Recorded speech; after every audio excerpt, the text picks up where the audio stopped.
प्यारे बुजुर्गों, माताओं, भाई और बहनों, हम सब यही चाहते हैं कि हमारी ज़िंदगी प्रेम से गुजरे। हम अपने मंजिल तक पहुंचना चाहते हैं, लेकिन मंजिल क्या है ये हमारी समझ में आती नहीं। इंसान कुछ ना कुछ पाने के लिए, चाहे वो खुशियाँ हों, जब हम सोचते हैं कि चाहे चीज़ों के ज़रिए आएंगी, चाहे हम चाहें कि परिवार में सुख शांति बनी रहे, चाहे हम चाहें कि हमारी कम्युनिटी तरक्की करे, हम सबकी यही कोशिश होती है कि हम कुछ ना कुछ पाएं। पाना हमें क्या है और हम क्या सोचते हैं हमें पाना चाहिए, उसमें बहुत फर्क है। ज़्यादातर इंसान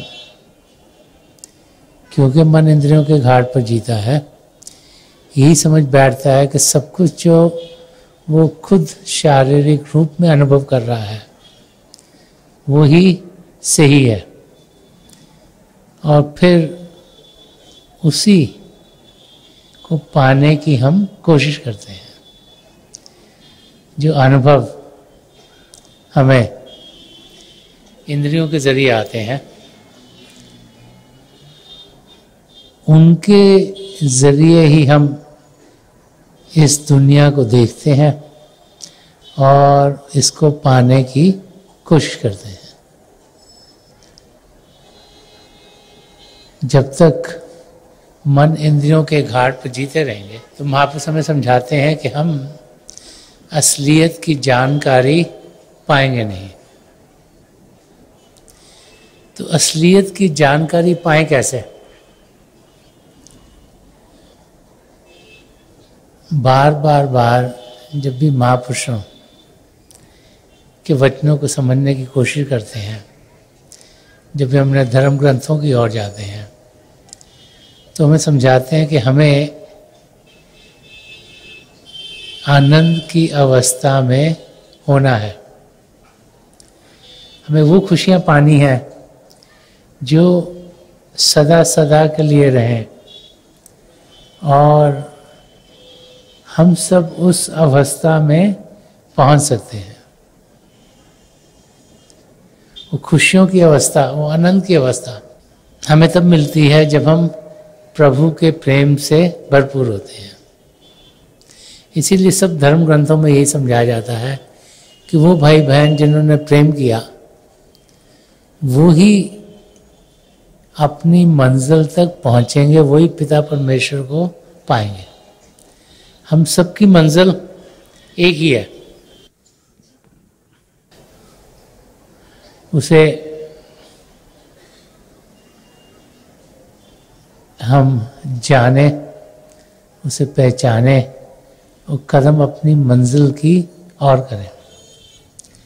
क्योंकि वो इंसान जो प्रभु के प्रेम को पा गया, वो फिर अपनी मंजिल तक जरूर पहुंचेगा।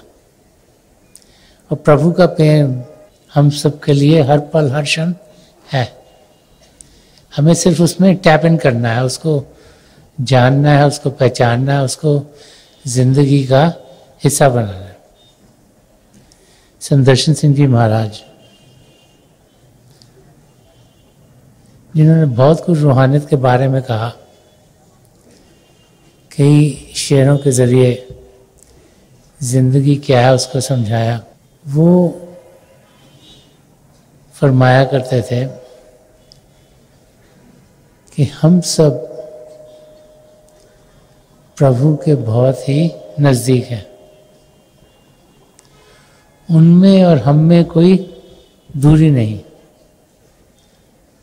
वो फरमाते थे, मिलेगा रूह को परवाज दे के देख जरा, करीब है उसे आवाज दे के देख जरा। कि पिता परमेश्वर को हम जरूर पाएंगे, हमने करना क्या कि रूह को उड़ान देनी है, आध्यात्मिक जो हमारी स्टेट है उसको पाना है, और फिर उस रूह को अंदर के मंडलों में जाने देना है। जब वो अंदर के मंडलों में जाएगी, प्रभु का प्रेम पाएगी, उसमें और कशिश बढ़ेगी उस प्रेम की जानकारी करने के लिए, और फिर तेजी से वो अपनी मंजिल की ओर बढ़ती चल जाएगी। कि पिता परमेश्वर हमसे दूर नहीं, हमारे बहुत ही करीब है। उनकी नज़दीकी इतनी ज़्यादा है कि उनसे और कोई हमारे नज़दीक नहीं, और वो सिर्फ एक के साथ नहीं, हम सब के साथ है। इसलिए हम सब उनको पा सकते हैं। ये बार बार बार हमें समझाया गया है।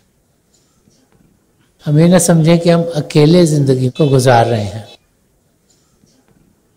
क्योंकि जिंदगी में क्या होता है, जैसे जैसे उम्र बढ़ती है हम देखते हैं कि कुछ ना कुछ डिफिकल्टीज हमारी और औरों में होनी शुरू हो जाती हैं, चाहे मिसअंडरस्टैंडिंग्स हो, चाहे प्रॉब्लम्स हो, चाहे कोई दूर चला गया हो, चाहे किसकी मौत हो गई हो। तो ऐसे लगता है आस्ते आस्ते आस्ते जैसे हम अकेले रह गए हैं। और संदर्शन सिंह जी महाराज ने इस एक शेर के जरिए समझाया है कि हम न समझें कि हम इस जिंदगी में से अकेले ही गुजर रहे हैं, कि पिता परमेश्वर का हाथ हमारे साथ है। और इस शेर के जरिए संदर्शन सिंह जी महाराज ने एक और नया मोड़ अध्यात्म के रास्ते को दिया है। वो फरमा रहे, मैं अकेला तो नहीं, जोके जुनू है हम सफर। कि मैं अकेला इस दुनिया में से नहीं गुजर रहा, कि मेरा कोई हम सफर भी है, मेरे साथ चलने वाला भी। वो क्या है? जो के जुनू। जुनू वो अवस्था होती है जो खुशी की अवस्था हो, वो अवस्था जो आनंद से भरपूर हो। और जो के जुनू वो होती है वो स्टेट जहाँ पर हम हर समय उस अवस्था को, जो खुशी की आनंद, उसको पाने की कोशिश कर रहे हैं। तो फरमा रहे कि मैं अकेला नहीं हूं, मेरे साथ एक कशिश है, एक लगन है मेरे अंदर उस आनंद की अवस्था को पाने की। वो हर समय मेरे साथ रहती है, मुझसे दूर नहीं, और वही है जो मुझे खींच कर अपनी मंजिल की ओर लेके जाती है। तो अगली लाइन में फरमा रहे हैं कि जुल्मते शब के भंवर से लाऊंगा नूरे सहर। तो एक एग्जाम्पल दे रहे हैं कि जब एक व्हर्लविंड आती है, जब पानी के अंदर तूफान आता है और पानी चक्कर में जा रहा होता है, तो उस भंवर में से कोई निकल नहीं पाता, चाहे जितनी बड़ी बड़ी किश्ती हो, जब वो भंवर में फंस जाती है तो डूब जाती है। तो फरमाते हैं जुल्मते शब के भंवर से, कि जो अंधेरी रात है, जिसे dark night of the soul भी कहा गया है, कि हमारी आत्मा पिता परमेश्वर से उसे बिछड़े हुए लाखों करोड़ों साल हो गए। कभी एक योनि में भटकती है, कभी दूसरे में, कभी तीसरे में, कर्मों के लिहाज से। तो उसको dark night of the soul कहते हैं, कि ये वो अंधेरी रात है जो खत्म नहीं हो रही। उसमें अंधेरे अंधेरा है, क्योंकि उसमें चेतनता की कोई भी किरण हमें दिखाई नहीं देती। माया की दुनिया में हम घूम रहे हैं, यहाँ पर ध्यान प्रभु से दूर रहता है, आकर्षण की बहुत सी चीज़ें हैं, और हम अपनी मंजिल की ओर देख भी नहीं पाते। तो फरमा रहे हैं कि जुल्मते शब के भंवर से, कि जो अंधेरे की रात है, इसका जो भंवर है जिसमें हमारी आत्मा प्रभु से अलग हो गई है, वो कह रहे हैं इस स्टेट में होते हुए लाऊंगा नूरे सहर, कि मैं प्रभु के प्रेम को पाकर जो सुबह की किरणें हैं जो कि अंधेरे को दूर कर देती हैं। जब सूर्य निकलता है तो अंधेरा खुद ब खुद दूर हो जाता है। कि उस अंधेरी रात में से जिसमें मैं गुजर रहा हूं, प्रभु के प्रेम को पाकर मैं सुबह की रोशनी की किरणों की स्टेट में, अवस्था में पहुंचूंगा, ताकि अंधकार खुद ब खुद दूर होना शुरू हो जाए। जो अंधकार है ये हमारे मन का धोखा है। मन जो इस शरीर के साथ जुड़ा हुआ है, मन जो शरीर में बस रहा है, मन जो नहीं चाहता हम अपने आप को जाने और पिता परमेश्वर को पाएं, मन जो इच्छाओं के जरिए हमारा ध्यान दुनिया की किसी न किसी चीज में डालता है, वो मन हर समय हमें प्रभु से दूर रखता है। इसीलिए उसका अंधकार है। अगर उसके कहे सुने पर जिंदगी गुजारते रहे तो वो कभी एक इच्छा पैदा करेगा, फिर कभी दूसरी करेगा, कभी तीसरी करेगा, और उनको पूरी करते करते ही जिंदगी बस जाएगी। तो महापुरुष समझाते हैं कि हमने पिता परमेश्वर को पाना है, हमने अपनी मंजिल की ओर बढ़ना है। हम ये जाने कि उस अंधेरे से हम निकल सकते हैं। कैसे निकल सकते हैं? कि जो के जुनू है हम सफर, जो मेरा हम सफर है, वो हर समय उस अनंत की अवस्था को पाना चाहता है। तो हमारे अंदर एक लगन हो, एक कशिश हो उस स्टेट को पाने की जो प्रभु के प्रेम से भरपूर हो। अगर हम देखें तो हम देखते हैं कि तरह तरह के लोग इस धरती पर बसते हैं जो प्रभु को पाने की कोशिश करते हैं। सबसे पहली जो श्रेणी है, इंसान प्रभु को तब पाता है जब उसे दुख दर्द होता है।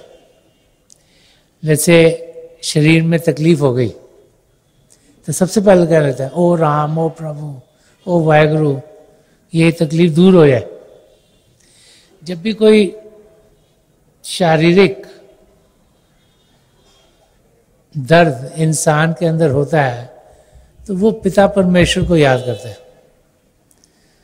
दूसरी श्रेणी के लोग वो हैं जो प्रभु को याद करते हैं जब उन्हें कोई फाइनेंशियल प्रॉब्लम पड़ती है, जब लगता है कि चीज़ें खराब हो रही हैं, फाइनेंशियली चीज़ें ऐसी हो रही हैं कि खाने पीने में मुश्किल हो गई, तब ज़्यादा लोग प्रभु को जाके याद करते हैं। तीसरी किस्म के वो लोग होते हैं जिन्हें जिज्ञासु कहा गया, सीकर्स, जो इस नतीजे पर पहुंचते हैं कि इस जिंदगी में शरीर के आगे भी कुछ और है। वो क्वेश्चन करते हैं, धर्म ग्रंथों को पढ़ते हैं, सवाल जवाब करते हैं, और दिमागी तौर से वो समझने की कोशिश करते हैं कि जिंदगी है क्या। ये सीकर्स होते हैं। और फिर चौथी श्रेणी के लोग होते हैं जो इन सीकर्स में से जब उन्हें सवाल जवाब होते हैं, उन्हें असलियत समझ में आती है, तो उन्हें ये समझ में आ जाती है कि प्रभु के प्रेम के सिवाय हमें अपनी मंजिल तक कोई पहुंचाएगा नहीं। तो ये वो लोग हैं जो प्रभु के प्रेम की जानकारी पाते हैं। क्योंकि जब एक जिज्ञासु, एक सीकर ढूंढना शुरू करता है तो वो इस नतीजे पे पहुंचता है कि जब तक प्रभु का प्रेम नहीं मिलेगा वो अपनी मंजिल तक पहुंचेगा नहीं। और फिर प्रभु उसे किसी न किसी पूर्ण महापुरुष के शरण में भेजते हैं, और जब वो किसी पूर्ण महापुरुष की शरण में पहुंचता है तब जाकर असली मायने में प्रभु का प्रेम क्या उसका उसे अनुभव होना शुरू हो जाता है। उनके जरिए हमारे अंदर एक प्रभु के प्रेम की ज्योत जागनी शुरू हो जाती है, और फिर हम जो प्रभु के प्रेम से भरपूर जिंदगी है उस जिंदगी को जीना शुरू कर देते हैं। ऐसे इंसान को ना धूप लगती है, ना ठंड लगती है, ना गर्मी लगती है, ना उसको भूख लगती है, ना वो खाता है, ना पीता है।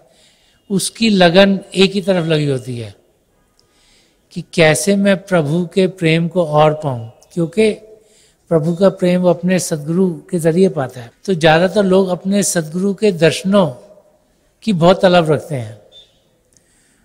उनको लगता है बार बार बार उन्हें दर्शन हो, एक भी दर्शन मिस हो जाए जैसे पता नहीं कितनी मुसीबत आ गई है, क्योंकि उनको मालूम है कि उस सोर्स के जरिए ही वो प्रभु के प्रेम का अनुभव करेंगे और उस प्रेम के जरिए अपनी मंजिल तक पहुंचेंगे। तो ऐसे जो इंसान होते हैं जिनके अंदर प्रभु के प्रेम की लो जल गई है, वो फिर इस दुनिया में जीते हुए भी अपना ध्यान किसी और दुनिया में पहुंचा देते हैं। हर पल हर क्षण उनका ध्यान इसी ओर रहता है कि कैसे उस प्रभु के प्रेम को पाएं। संदर्शन सिंह जी महाराज ने इस बारे भी एक जगह फरमाया है कि वो उस किस्म का जो इंसान है, क्योंकि उसका ध्यान 24 घंटे अपने सदगुरु या पिता परमेश्वर में होता है, तो उसे और कोई चीज की सुध-बुध नहीं होती, उसके आसपास क्या हो रहा है कोई सुध-बुध नहीं रहती। तो एक जगह फरमा रहे कि ऐसी स्टेट में क्या होता है, वो फरमा रहे हैं कि सचमुच कोई आवाज है, सचमुच कोई आहट, कि ऐसा इंसान अपनी मस्ती में बैठा है, उसको लगता है वो कोई आवाज आई है क्या, नॉकिंग हुई है, कोई आहट हुई है, कि सचमुच कोई आवाज है, सचमुच कोई आहट या दिल के धड़कने की सदा छेड़ रही है। इतनी शांति की अवस्था में होता है, उसको लगता है कि कोई आवाज आई बाहर से या कोई आहट आई है कि मैं अपने सदगुरु के दर्शन करूं, या मेरे दिल या दिल के धड़कने की सदा छेड़ रही है, कि दिल की जो धक-धक हो रही है, क्योंकि दिल क्या चाह रहा है, दिल प्रभु के प्रेम से भरपूर है, वो हलचल में है। जब वो हलचल में है तो वो दिल अपनी मंजिल की ओर जाना चाह रहा है। और खामोशी के आलम में ही हम पिता परमेश्वर को पा सकते हैं। जो प्रभु के प्रेम से भरपूर इंसान होते हैं, ज्यादा बातचीत नहीं करते, सब सोचते हैं ये चुपचाप क्यों बैठे हुए हैं। उनकी लगन अंदर से प्रभु के साथ जुड़ी हुई है।